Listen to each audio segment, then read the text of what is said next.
Salut, c'est Perrine de Basiologie. Aujourd'hui, dans cet épisode, nous partons dans le privé, domaine que je ne connais pas du tout, afin de discuter avec Elia, qui est ingénieure en qualité dans une entreprise depuis 3 ans. À travers cet épisode, vous découvrirez son métier et le parcours qu'elle a effectué pour y arriver. Nous avons également parlé de ses séjours à l'étranger lors de son cursus universitaire qui lui a été très enrichissant. L'épisode est un petit peu plus court que d'habitude, car comme vous allez l'entendre, je sortais de maladie lors de l'enregistrement et il m'était encore un petit peu difficile de parler distinctement et de pouvoir articuler correctement. Je n'ai pas voulu l'annuler car je voulais tout de même vous faire découvrir son profil qui peut être très différent de ce que nous pouvons rencontrer durant nos études et dans les médias et qui nous montre un aspect très différent de la recherche scientifique que j'ai l'habitude de présenter dans ce podcast. J'espère donc que l'épisode vous plaira et je te souhaite une bonne écoute.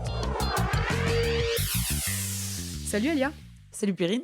Merci à toi en tout cas d'avoir accepté de venir parler de ton métier à ce micro qui n'est pas facile comme je dis à chaque fois parce que vraiment dans ce milieu on n'est pas du tout habitué à discuter derrière un micro et à discuter de notre métier, donc je suis vraiment contente que tu aies accepté. Et avant de débuter, je vais d'abord te laisser te présenter toi-même. Donc, je m'appelle Elia Godet, donc j'ai 26 ans. Et donc moi à la base, je viens du Maine-et-Loire, donc d'une petite ville site un peu paumée là-bas. Et du coup, c'est dans le nord-ouest. Nord-ouest, Ouais, un nord-ouest. peu en dessous de la Bretagne, pas très loin de Nantes et Angers, parce que du coup j'ai fait mes études donc d'abord à Angers. Ok, donc, c'est pas subtil là-bas, c'est joli. Non, c'est pas subtil, mais c'est pas non plus immense, puis après, du coup, j'ai bougé à Lyon pour mon master, et du coup, quand même, là, ça fait un petit, y a un beau... Ouais, c'est vrai y a un petit gap entre les deux. Mais du coup, voilà, j'ai fait ma licence de bio à Angers, et après, j'ai bougé à Lyon pour mon master en neurosciences. Ok, donc moi, j'ai fait l'inverse. J'ai fait à Lyon, et maintenant, je suis à Nantes. Ouais, c'est vrai. Ok, donc t'as fait un master de neurosciences. Ouais. T'as fait licence biologique, et après, master de neurosciences. Exact. D'accord. Et ton master, l'intitulé, qu'est-ce que c'était ? C'était neurosciences fondamentales et cliniques. Waouh, ça remonte. J'ai D'accord. l'impression d'aller le chercher C'est loin. bien, ouais, tu l'as fait assez rapidement. Et donc, ensuite, quel a été ton parcours derrière déjà, quel est ton métier ? Alors, du coup, moi, je suis ingénieure qualité. D'accord. Donc, on va dire dans l'industrie pharmaceutique. Donc, d'accord, donc dans le privé, dans une boîte privée. Dans une boîte privée. D'accord, donc ensuite, à à la suite de ton master, directement, tu as travaillé chez eux ? Non, j'ai fait donc en gros, j'ai obtenu mon master et à la suite de ça, j'ai fait une formation d'1 an en fait. Donc, dans une autre université, mais toujours à Lyon. D'accord. Oui, je ne l'ai pas précisé avant, mais ouais, Non, j'ai fait une formation d'1 an. En fait, à l'ouverture à l'industrie pharmaceutique, on nous présente vraiment tous les métiers et tous les services de l'industrie pharma. Donc, ça passe par le marketing, le commercial. Et ah du oui, coup, c'est très large. C'est pas que de la recherche directement. Non, c'est pas que de la recherche, c'est pas que du scientifique, c'est même pratiquement pas scientifique. C'est vraiment les métiers un peu support de l'industrie pharma. Donc, comme je te disais, marketing, commercial, qualité, affaires réglementaires. Et en fait, après, pendant cette formation, il y a 6 mois de stage. Et donc, c'est là où on choisit. Et donc, est-ce que tu peux faire cette formation n'importe quand ou il faut quand même faire une licence master et après formation ? Du coup, la formation, elle est accessible. Non, en fait, il faut avoir à minima un bac plus 5, donc un master, ou un bac plus 8. Donc, ah oui, d'accord. Donc, en fait, il faut quand même avoir un certain niveau d'études. On était un peu 50-50, je pense. En fait, on suit les mêmes cours, plus ou moins, à 2-3 exceptions près. Mais sinon, on était un peu 50-50, des gens qui avaient des masters et des gens qui avaient des thèses. D'accord. Donc, toi, tu as dû faire cette formation de toute façon pour avoir le poste que tu as aujourd'hui ou tu pouvais le faire aussi en sortie de master ? Je pense que ça aurait été compliqué. En fait, disons que la formation, ça m'a vraiment aidé à avoir les contacts. Du coup, un stage. Du coup, j'avais déjà un pied dans le privé, en fait, que j'avais pas avec le master. Réseau, donc, je pense que ça aurait été galère juste avec le master. Donc, Puis c'est vrai que le master, en tout cas à l'université, on est beaucoup axé dans le public, on a beaucoup un réseau public. Mais les boîtes, moi, c'est vrai que du coup, le privé, c'est quelque chose que je ne connais pas. Donc, j'aurais peut-être des questions très, très simples, peut-être, que tu trouveras un peu con. Mais c'est vrai que c'est vraiment... Non, mais voilà, c'est vrai que c'est un peu un domaine qui est très nouveau pour moi. Et donc, du coup, toi, à l'issue de cette formation, donc là, tu as fait ton stage et ensuite, tu as été tout de suite embauché en tant qu'ingénieur qualité. J'ai fait mon stage, du coup, en qualité, donc dans la société dans laquelle je suis encore actuellement, puisque, à l'issue du stage, ils m'ont proposé de rester. Donc, c'était super. Et moi, j'avais déjà un pied dans la société et je connaissais déjà tout le monde. Donc, En tant qu'ingénieur qualité, qu'est-ce que tu fais au quotidien ? Enfin, quelles sont tes missions ? Ouais, c'est la question que que tout le monde se pose parce qu'ingénieur qualité, ça parle pas forcément. En fait, de manière générale, donc moi je travaille en assurance qualité Ok. et globalement le but c'est de s'assurer que, les procédures sont bien respectées, qu'on respecte, éventuellement des réglementations qui sont en vigueur et qui sont applicables à notre Mhm. activité. Donc c'est vraiment un rôle de s'assurer que ouais, que la qualité est respectée et que du coup D'accord. le produit est conforme à la fin. Et au niveau du produit, alors bon, on parlera pas forcément de ta boîte spécifiquement, mais de manière générale, qu'est-ce que ça peut être alors là, c'est vrai que moi, c'est vraiment une question très naïve. Est-ce que c'est un médicament? Est-ce que c'est des anticorps, des biomarqueurs? Enfin, qu'est-ce que c'est? Et bah, du coup, ça va dépendre des sociétés. Donc il y a Ouais, énormément donc en pharma, ça peut être oui, le produit final, ça peut être, d'accord. un médicament, un vaccin, donc voilà, c'est souvent ça d'ailleurs. Mhm. Donc en fait, nous, dans ma société actuellement, on va dire que 90 de notre activité, c'est de l'analyse donc d'échantillons. Donc ça peut être du sang, du liquide Ok, céphalorachidien, ce genre de choses. donc principalement des échantillons. Ouais, Ok. humain, parce que du coup, c'est des gens qui participent à une étude clinique, donc c'est-à-dire qui Ah, participent d'accord. au développement d'un nouveau médicament, Ok, en gros, qui vont le tester. Et donc, nous, on reçoit donc, ces échantillons. Et en d'accord. fait, on a des automates qui sont, des machines qui sont hyper poussées, hyper développées. Donc, ça, c'est notre avantage, c'est qu'on a ces équipements-là. Et donc, du coup, on va pouvoir analyser les échantillons et donc Ok, mesurer des biomarqueurs. On va mesurer dans le sang des marqueurs qui sont ok. spécifiques d'une maladie, D'accord. d'une Ouais. réaction. Et donc, du coup, on renvoie après nos données à nos clients. Et en Mhm. fait, ces données sont analysées. Donc, le but, c'est de voir si les Ok. patients ont bien réagi à un vaccin, Un un nouveau traitement médicament. Ouais, quelconque. voilà. Ok. Donc en fait, si donc il y a l'hôpital, par exemple, enfin, je suppose que les études cliniques elles se font à l'hôpital, Ouais, et donc les médecins donc font leur étude clinique, et ensuite ils prennent les échantillons et ensuite ils vous les envoient donc à c'est ça. l'entreprise. Toi, c'est toi qui les réceptionnes ou il y a des, enfin voilà, Il y a toi du personnel en du charge de la personnel réception qui. des échantillons qui savent comment les stocker, D'accord. comment gérer ça. Donc eux, voilà, ils passent dans les automates, enfin Et dans les après, machines. donc, on a des techniciens de laboratoire Mhm. qui analysent D'accord. vraiment les échantillons, donc au laboratoire. Donc, moi, je suis pas du tout Ok. dans cette activité-là. Et du coup, si on revient à mon rôle d'ingénieur qualité dans tout ça, moi, j'ai vraiment pour but de m'assurer que les techniciens, notamment, par exemple, Ok. respectent le protocole qu'ils doivent appliquer à l'échantillon. Donc, c'est-à-dire que D'accord. s'ils doivent analyser leur Ouais. échantillon, c'est-à-dire que s'ils doivent décongeler l'échantillon, l'analyser, et ben du coup, ils doivent respecter vraiment un protocole qui est souvent très précis Ok. pour une Ouais. Et donc méthode toi, tu donnée. t'assures. Et donc, je m'assure que ça soit respecté, on va dire. D'accord. Donc ouais, toi t'es vraiment, c'est un peu comme du management. Enfin, est-ce que tu gères l'équipe ou vraiment non, tu gères ce qu'ils Non. font derrière après au niveau de leurs résultats. Moi, je n'ai pas du tout de responsabilité de management à mon niveau. En Ok. fait, l'assurance qualité, c'est censé être vraiment indépendant de l'activité pour Ouais. justement avoir un peu cet œil, pas nouveau, mais je veux dire un Mm. peu externe pour vraiment, des fois, par exemple, on peut avoir des questions aussi un peu naïves quand on va voir au laboratoire une activité pour être sûr que Ouais.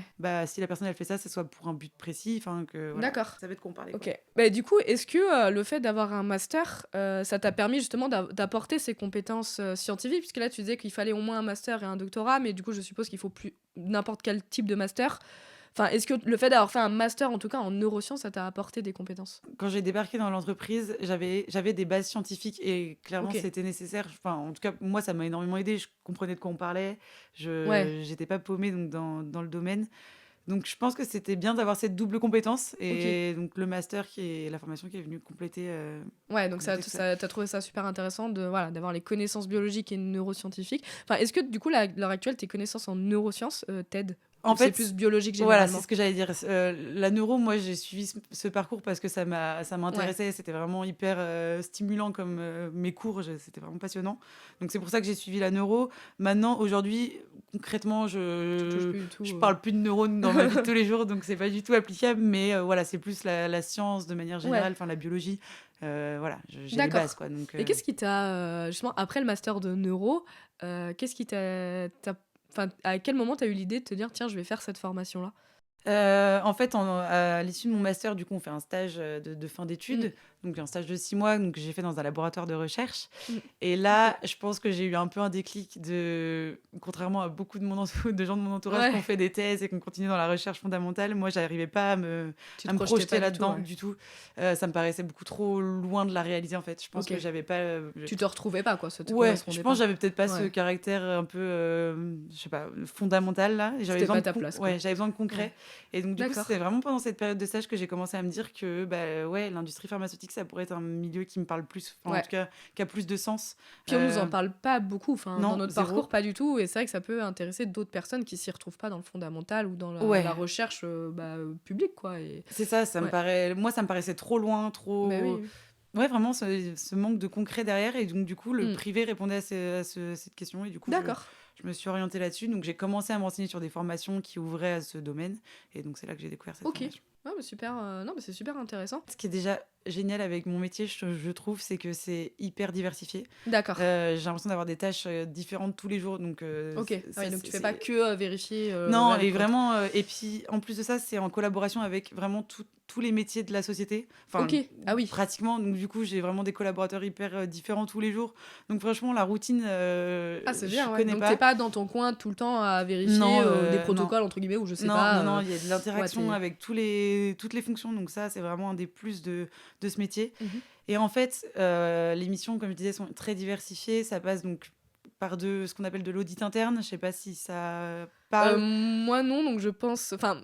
très vaguement, donc c'est vrai que si tu peux... Du coup, c'était un peu cette activité où, par exemple, on va aller suivre un technicien au laboratoire, vraiment avec un œil, je dirais externe, mais même si je sais un peu de ce qu'il est censé faire. Mais voilà, où on regarde ce qu'il fait, s'il respecte. Donc ça, c'est vraiment la partie audit interne. Donc plus de ça, on fait aussi pas mal de gestion documentaire. Alors ça, c'est peut-être pas ce qui peut paraître le plus passionnant, mais moi, ça me plaît. Enfin, c'est vraiment, du coup, s'assurer que tout est tenu à jour, voilà. Et... C'est-à-dire au niveau des protocoles. Au niveau des protocoles, le technicien, il fait sa procédure, il fait son échantillon. J'essaie de me visualiser, c'est-à-dire que là, on en était justement, le technicien a reçu son échantillon, il a mis, ses échantillons, parce qu'il n'en a pas qu'un, il a mis sur l'automate, et donc ça, c'est une procédure, je suppose, et après, derrière, il y a une analyse. Donc ça, c'est toi qui les fais, les analyses? Non, voilà, du donc il y a une tout. personne qui fait son analyse. Toi, t'es derrière pour contrôler un peu toute cette procédure, en partie en tout cas. Ouais, après je suis pas derrière physiquement, je me doute, ouais. D'accord. Et du coup, c'est ça. Et en fait, si tu veux, s'il doit suivre un protocole, il faut s'assurer que ce protocole, il est tenu à jour. Alors moi, j'ai pas forcément les compétences scientifiques pour rédiger ce protocole, pour participer à l'élaboration du protocole. Mais par contre, je vais faire en sorte que il y ait eu donc le technicien qui a éventuellement rédigé la procédure, qu'il y a eu quelqu'un avec une expertise suffisamment élevée pour relire le document. Voilà, s'assurer qu'il soit bien... que tout a été bien respecté. Et après, concrètement, ça va jusqu'à maîtriser l'impression du document, parce que si le technicien prend un papier d'une procédure d'une version précédente qui est plus applicable, le risque d'erreur est très élevé. Enfin, on parle quand même d'échantillons humains dans le cadre clinique. Bien sûr. La donnée derrière est quand même hyper précieuse. Donc toi, tu es vraiment là pour t'assurer que l'étude clinique est bien menée et mise en place. L'analyse est bien faite. Du coup, concrètement, ça va jusqu'à l'impression de papier de la procédure et que ça assure que ce soit la bonne version, quoi. Ok, non mais c'est... donc t'as un côté quand même des connaissances scientifiques, t'apportes tes connaissances scientifiques, t'as besoin en tout cas. Disons que je comprends ce qui est fait et le cadre dans lequel je travaille. Besoin, parce que c'est vrai que si tu comprenais pas tout ce que tu ferais, tu pourrais pas contrôler, peut-être, je le vois comme ça, est-ce que je pense que je l'aurais acquis sur le tas, mais là où moi je suis arrivée avec ce background qui m'a énormément aidé. Oui, donc c'est ça, ok. Et du coup, au niveau des études cliniques, vous en avez plusieurs en même temps? Plusieurs en même temps. Non, on en a plusieurs en même temps. Après, on a aussi du préclinique, donc c'est-à-dire que avant le clinique, des phases préliminaires. Donc du coup, on a aussi ça. Et en fait, ce que j'ai pas forcément mentionné précédemment, mais c'est qu'il y a vraiment des réglementations, un environnement réglementaire à appliquer à ces analyses. D'accord. On parle souvent de BPL. Je sais pas si ça parle, les bonnes pratiques de laboratoire. Oui, moi c'est vrai que ça me parle parce que ça parle à toute personne en laboratoire, mais je te laisse si jamais tu veux développer. Disons que c'est vraiment pour le coup, c'est écrit noir sur blanc comment appliquer des bonnes pratiques au laboratoire. Et donc du coup, il faut vraiment les respecter. Et ça fait partie aussi du coup de mon job, c'est qu'on a des inspections réglementaires. Du coup, c'est-à-dire qu'il y a des inspecteurs qui Ouais. viennent nous voir sur notre site et qui vont vraiment vérifier notre process, enfin notre... Ah oui, donc toi, tu es aussi là pour vérifier que les gens respectent ces BPL pour que derrière, Pour que derrière, en cas ça soit d'inspection, respecté. Ouais. on puisse répondre aux inspecteurs et leur prouver qu'on respecte, Ok. qu'on respecte Ouais, donc les t'as choses. plein tu agis sur plein pas de thématiques, mais sur plein d'endroits au sein de ton entreprise pour vérifier que Ouais, tout se passe bien, en quoi. fait, Enfin, ouais. on pourrait être sûr que justement, en cas d'inspection, Ok. on coche les cases, quoi. Donc, ça passe par des inspections, mais ça peut être aussi des clients qui viennent nous voir et Ok, qui viennent oui, nous auditer. Et en fait, ce qui ils est passent une journée cohérent. sur notre site et puis D'accord. ils veulent... Ils vérifient parce que Voilà. normal, quoi. Ils ont Donc, une du coup, prestation, donc ils vérifient, donc quoi. voilà, donc en tant qu'ingénieur Mm. qualité, moi, je suis là aussi pour suivre l'audit du client, enfin, l'audit client. D'accord. Donc t'es en lien avec les clients, t'as un relationnel ou pas du tout? Globalement, pas trop dans Ouais, la... toi pas trop. Pas trop, C'est mais... quelqu'un d'autre qui se charge de ça. Mais voilà, mais Ouais. par contre, le jour où ils vont venir, et ben là, oui, je D'accord. serai là. Et... Donc, ok. Mais c'est quand même très Alors, polyvalent comme métier. C'est difficile à définir, en tout cas. c'est super polyvalent. Et ce que je disais, moi, vraiment, je trouve que tout l'intérêt de ce job, c'est de travailler avec plein de gens différents. Tous les jours, tu côtoies des gens, un tu côté discutes. relationnel. Ouais, t'as vraiment un côté relationnel. Ah, et ce qui est aussi important, que je trouve intéressant à mentionner dans ce job, il y a un aspect un peu aussi formation, c'est-à-dire que ça nous arrive de faire des sensibilisations. Donc on va prendre par exemple tous les techniciens de laboratoire et on va les sensibiliser à, je sais pas, une bonne pratique. C'est-à-dire qu'ils vont au labo, ils remplissent un formulaire de manip, et ben il y a des façons de le remplir, donc ça peut paraître un peu Non, parce qu'on n'est pas forcément formé. absurde. Hein. Ouais, voilà. Et en fait, il y a des dérives, ce qui est normal. Et du coup, voilà, il y a vraiment ce côté, du coup, un peu formation, sensibilisation. Et c'est hyper intéressant, du coup, d'être en relation directement avec eux. Ouais, c'est bien. T'as le côté pédagogique aussi, de devoir c'est ça, développer, vraiment le côté pédagogique et d'écouter aussi leurs besoins. Enfin, faut bah s'adapter parce que nous, on n'est pas au labo tous les jours, donc on se rend pas compte donc au moins des contraintes. Et du tu coup, discutes avec ceux qui sont sur le terrain directement. Donc ça, c'est bien aussi, c'est intéressant. Non, mais c'est vrai que là, tu parlais de comment remplir un cas de manip. Et c'est vrai que c'est quelque chose de très important pour déjà avoir une rigueur, être une organisation, être homogène aussi au sein de l'entreprise ou du laboratoire. Et enfin, puis c'est des pour choses assurer importantes, la traçabilité, enfin de tout ce puis la reproductibilité, si quelqu'un arrive derrière, il veut refaire la même chose. Totalement. Donc là, derrière, moi, ça vous permet de reproduire au sein d'une étude, plusieurs personnes peuvent effectuer les mêmes protocoles. La même méthode, appliquer la même méthode. S'ils respectent la procédure, normalement, d'une personne à une autre, bien sûr, il y a des variabilités. Oui. Au niveau de tes études, vous ciblez n'importe quelle pathologie ou est-ce que vous avez des pathologies ciblées particulières ou je sais pas si tu peux peut-être en parler. On n'a pas de... Non, on n'est pas ciblé sur une pathologie ou en particulier. Après, il y a des aires thérapeutiques pour lesquelles on a peut-être une meilleure expertise. Mais clairement... c'est général. Par exemple, en ce moment, je veux dire, il y a énormément de recherches cliniques sur des maladies neurodégénératives. Alors du coup, ça, c'est forcément une aire qu'on a dans notre... Au niveau des échantillons, donc tu disais que tu avais différents échantillons biologiques. Ouais. Alors là, c'est peut-être pas au sein de ton métier directement, mais plus au sein de l'entreprise. Est-ce qu'au niveau des analyses, qu'est-ce que vous analysez? Donc là, tu avais dit peut-être des anticorps, des biomarqueurs. Et est-ce que derrière, quelles sont les analyses, les techniques que vous utilisez? Ouais, il y a des méthodes assez classiques d'analyse d'échantillons. Donc, ça peut passer par de l'ELISA, c'est des choses assez classiques qu'on voit en biologie. L'ELISpot, la cytométrie en flux. Donc voilà, ça, c'est des technos qu'on maîtrise et qu'on applique sur nos échantillons qu'on reçoit. D'accord, donc au final, là, toi, c'est pas ce que tu fais directement, mais effectivement, c'est des techniques qui sont utilisées, que ce soit dans le public ou le privé. Enfin, c'était pour faire le lien, montrer aussi les similitudes. De toute façon, c'est des analyses qui sont similaires. Donc, d'un point de vue technique, entre guillemets, ça peut être similaire. Et pour faire le rapprochement, je pense que toutes ces techniques, on les a vues en licence, en master, et donc clairement avec toi t'arrives, tu comprends ces compétences-là, voilà, je suis pas perdue. Ça te permet de dire, ELISA, là on va pas définir parce que c'est pas le sujet, mais non, mais effectivement, toi t'arrives, ton protocole, tu dis, voilà, ok, je sais ce que c'est, donc je sais comment aussi m'assurer d'une meilleure qualité de tout ça, quoi. Au niveau de... donc tu sais que t'avais pas du tout de management, mais même si tu travailles avec tout le monde, est-ce que t'es toute seule à diriger, enfin à t'assurer de la qualité de tout ça, ou au final vous êtes plusieurs à avoir la même fonction? Après, il se trouve que donc là où je travaille actuellement, on n'est pas nombreux, on est une trentaine de personnes. Du coup, dans mon équipe, on n'est que 2. Donc je pense que ça joue sur le fait qu'on ait énormément de tâches variées et des journées un peu diversifiées. Mais du coup, actuellement, on n'est que 2.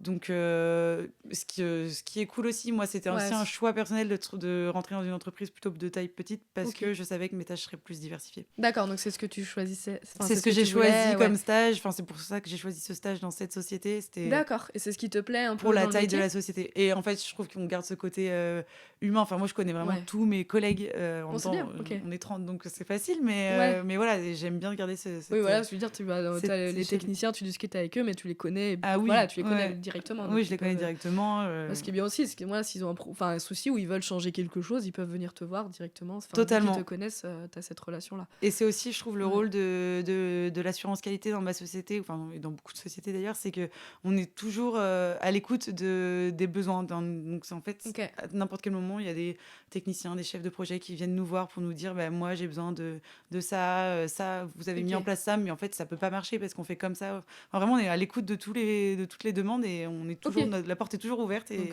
voilà, c'est vraiment. Donc, tu fais beaucoup de relationnel ?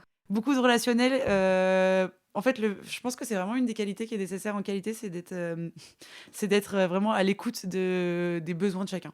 Pour s'adapter, pour adapter les pratiques et voilà. Pas rester juste dans un cadre et pas essayer de comprendre pourquoi on fait ci, pourquoi on fait ça. Vachement à l'écoute. Et voilà. Non, mais c'est un peu du management.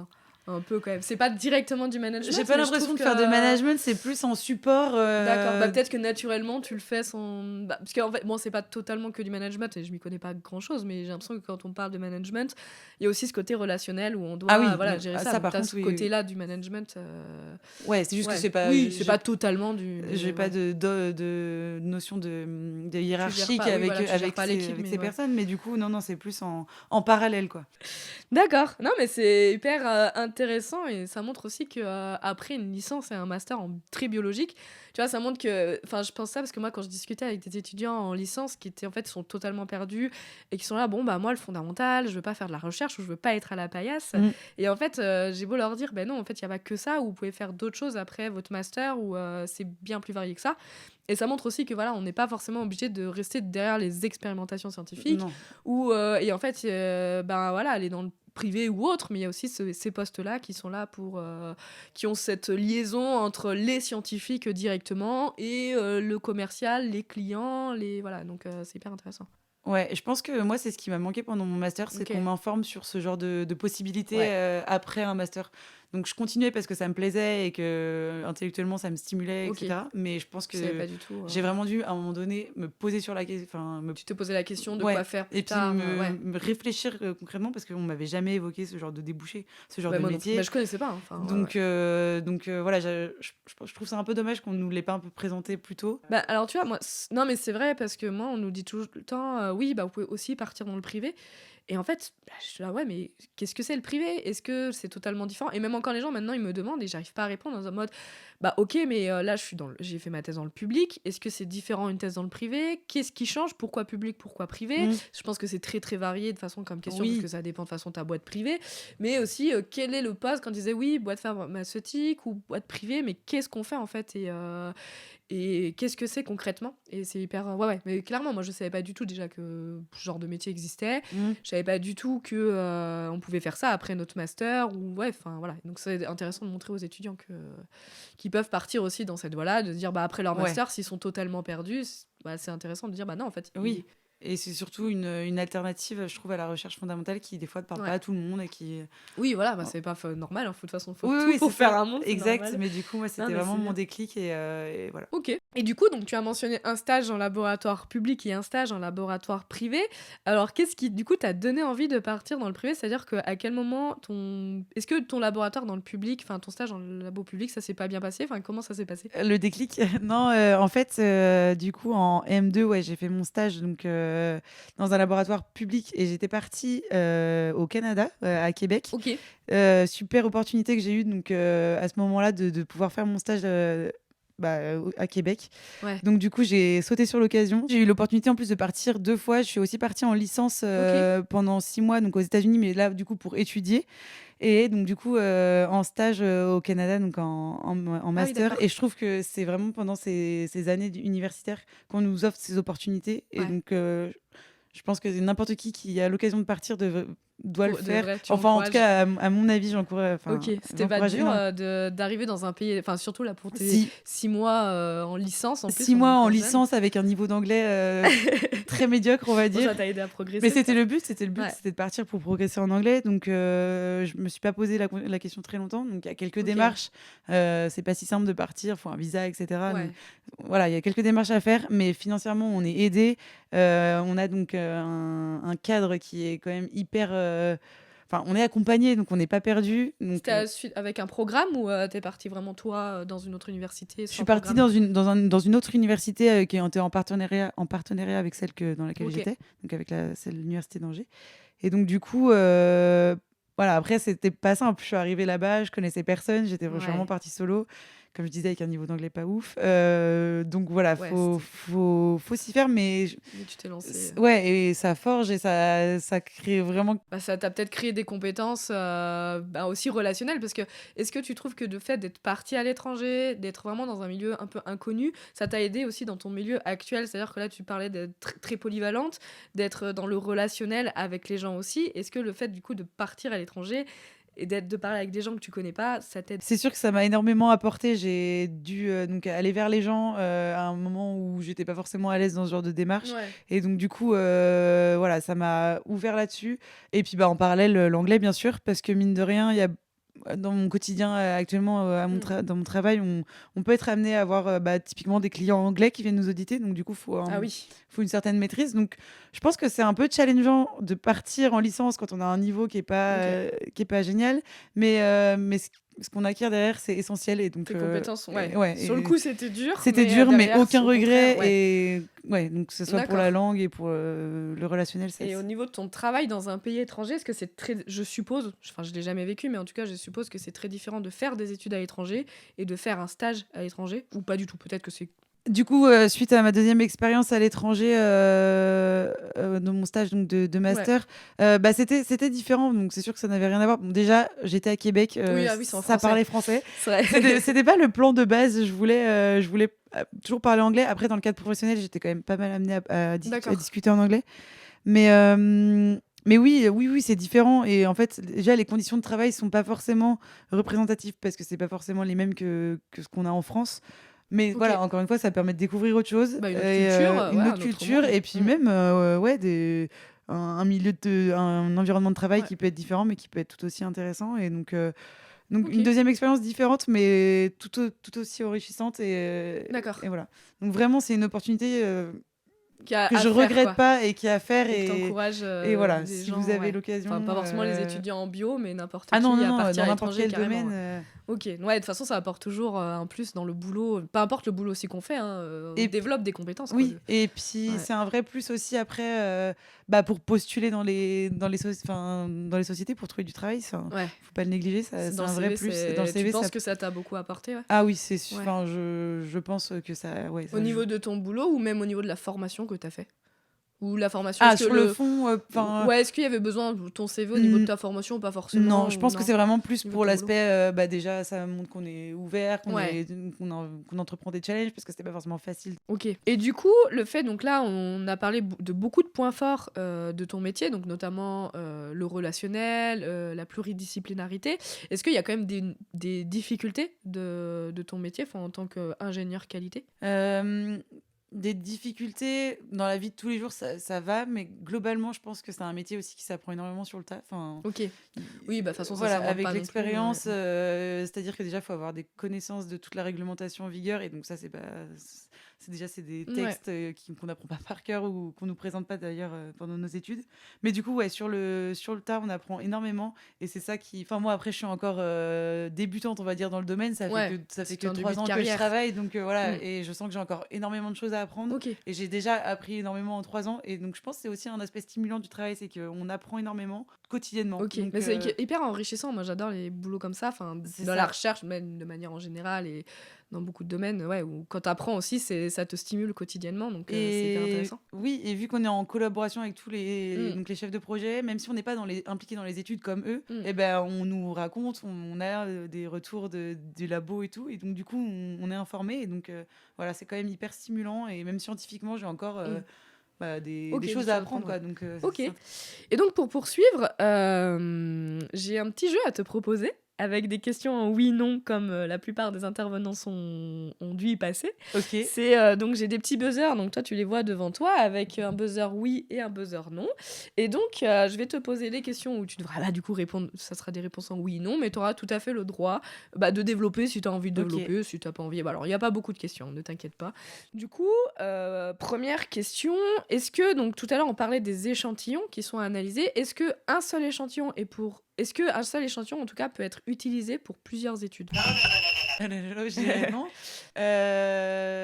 Non. Les échantillons sont propres au client. Du coup, quand on le reçoit, il est propre à une étude, propre. Ah non, on peut pas. D'accord, donc c'est vraiment une étude clinique qui t'as un échantillon et vous testez pas plein de choses. Alors en fait, je me permets de poser cette question-là parce c'est un podcast précédent qui est sorti il y a 1 mois et demi et du coup, en fait, on parlait justement, elle faisait des analyses de la métabolomique où derrière, on peut analyser tout plein de choses. Mais on peut analyser plusieurs choses dans ce même échantillon. D'accord. Mais c'est toujours pour le même pour la même étude, pour la même étude clinique, d'accord. pour un vaccin en développement, enfin vraiment D'accord. un truc. Donc en fait le chercheur ou le médecin là, qui fait son étude clinique, il peut pas se dire tiens, je peux faire 2 projets et du coup je vais prendre un échantillon et puis ça va être de toute façon il pourra pas parce que l'échantillon qui est prélevé chez le patient, c'est quelqu'un qui aura reçu le vaccin test, admettons, et du coup voilà, il est spécifique de ce vaccin et donc du coup, ça sera spécifique de l'étude de ce vaccin. Ok. Et du coup, tout à l'heure, tu parlais aussi des études précliniques, parce que là, on a beaucoup parlé des médecins et des études cliniques. Est-ce que tu es aussi en lien avec des scientifiques, enfin des chercheurs dans le préclinique? Je dirais plutôt non, parce que moi, directement, non. Après, donc on a une équipe de chefs de projet dans la société qui, eux, donc, sont en relation avec ceux qui dirigent les études cliniques, donc qui ont un peu plus l'aspect scientifique, mais moi en qualité... du tout toi, non. D'accord. Moi, comme de toute façon tu faisais tard, où t'as pas trop de relationnel non plus avec les clients, à part s'ils viennent sur place, voilà, c'est vraiment pas... T'es vraiment en lien, vraiment toi t'as la relation avec ton équipe, enfin l'équipe, enfin c'est pas ton équipe, plus mais en interne, d'accord. Et est-ce que justement, toi... Bon, là, on parlait beaucoup de relationnel, mais tu ne fais pas que ça, mais tu fais plus du tout de paillasse, à ce que j'ai compris. Non. Est-ce que la paillasse te manque? Je vais répondre un petit yes. Je dirais que la paillasse me manque pas forcément. L'aspect manipulation, expérimentation, non. Ce qui me manque peut-être un peu, c'est l'aspect scientifique, en fait. Un peu plus de stimulation scientifique au quotidien. Alors, j'essaye du coup de m'immiscer là-dedans, des fois, par certaines tâches dans mon métier. Donc, en me penchant sur des protocoles ou des choses comme ça, mais voilà, ça reste quand même assez loin, et donc c'est ce qui pourrait me manquer un peu dans mon métier. Mais pour l'instant, ça me va, hein, mais je pense que peut-être que dans quelques années... D'accord. Mais est-ce que du coup, tu as encore l'occasion d'effectuer certaines analyses? Pas du tout. Pas du tout, non, j'ai même pas les qualifications pour le faire, donc non, jamais. D'accord, donc c'est vrai parce que là tu parlais d'avoir plus le côté scientifique, donc c'est pour ça que ça m'a fait penser à cette question. Donc est-ce que du coup tu pourrais des fois être amené à prendre le relais si par exemple, mais pas du tout. S'il y avait un besoin, non, je suis pas formée et non. Ok, et donc j'ai quelques petites questions du public. Quelles sont les qualités à avoir pour être un responsable qualité? Comme je l'ai un peu dit précédemment, je pense que le relationnel c'est essentiel. Être à l'écoute. Et si, la rigueur, forcément. Ok. C'est c'est dans le quotidien, c'est une rigueur surtout. Enfin, en fait, et souvent la qualité, on n'est pas très bien perçu à cause de ça, parce que du coup, on est un peu ceux qui viennent reprendre. Tu vois ce que je veux dire, on est un peu sur le dos des gens, à titiller sur des choses qui pour eux sont complètement inutiles. Eux, ils ont pas envie, et toi, t'es là en mode faut faire comme ça, quoi. Si, en fait, donc, on n'est pas forcément très bien vu, mais voilà, ça fait partie du job, c'est de la rigueur au quotidien, et voilà. Et comment tu le vis au quotidien? Est-ce que c'est dur pour toi de garder ce relationnel, en tout cas un bon relationnel, et en même temps d'essayer de garder cette rigueur scientifique et cette rigueur de qualité, et que les personnes respectent, y acceptent? Je pense que justement ça va de pair, en fait. Tu peux pas, si tu veux pouvoir instaurer cette rigueur, il faut avoir le relationnel qui va avec. Clairement, si t'es dans ton coin et que tu forces quelqu'un à faire quelque chose, il le fera pas, quoi. Donc non, ça va ensemble. Et comment t'as fait dès les premiers jours, parce que je suppose que c'est compliqué, c'est difficile, on n'apprend pas ça sur les bancs d'école.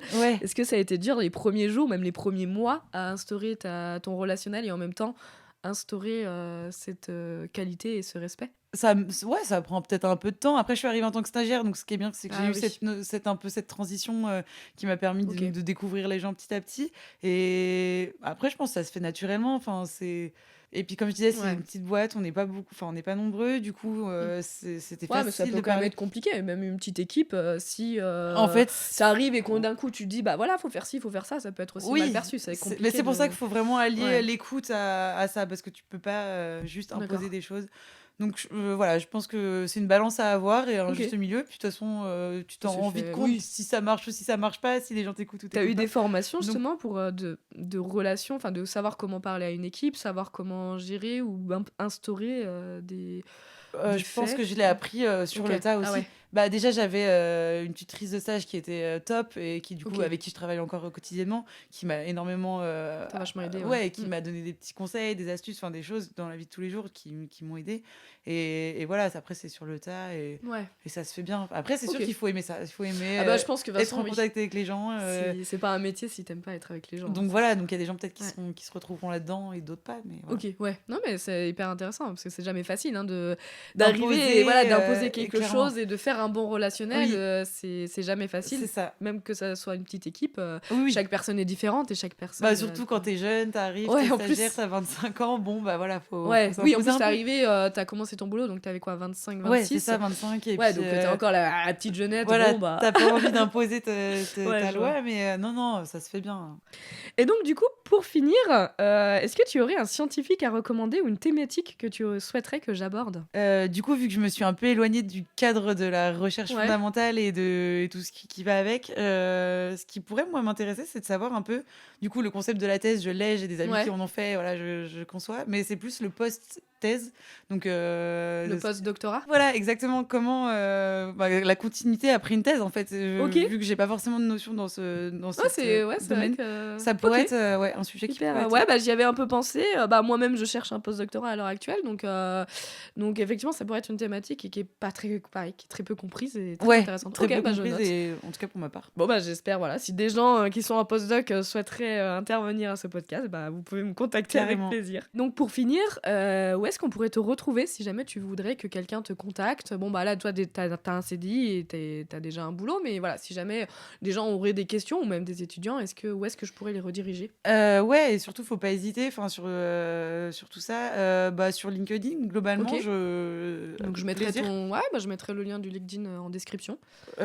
Voilà, donc ouais, ça peut D'accord, être un bon bon. bah je mettrai ouais, le lien. Bon bah merci en tout cas d'avoir participé à ce podcast et merci à toi d'avoir bien parlé de ton métier que je ne connaissais pas du Avec tout et plaisir, c'est ouais. vraiment un plaisir d'avoir voilà, découvert ce nouveau milieu et j'espère que s'en inspirera beaucoup. Oui, Donc merci à exact. toi. Bah, merci à toi et j'espère que ça pourra être utile. Bah j'espère, on verra si ça peut en inspirer certains ou ça Exact. peut voilà, d'autres personnes trouveraient intéressant de comprendre un peu plus ce qui se passe dans le milieu de la recherche de manière plus générale. Donc voilà, merci en tout cas. Merci. Merci à toi d'avoir écouté cet épisode jusque-là. J'espère que ça t'a permis de découvrir un nouveau domaine, bien que nous ne soyons pas rentrés dans les détails du secteur privé, car c'est un champ très large et il faudrait vraiment plusieurs épisodes pour tous les aborder. Mais si ce domaine t'intéresse, n'hésite pas à venir m'écrire ou à me recommander des personnes qui seraient intéressées à venir témoigner, et je me ferai vraiment un plaisir de les contacter. Comme d'habitude, le prochain épisode sort dans 15 jours, et pour me retrouver sur les réseaux, abonne-toi à Basiologie sur Instagram ou sur LinkedIn à Perrine Burderon. En te souhaitant une bonne journée.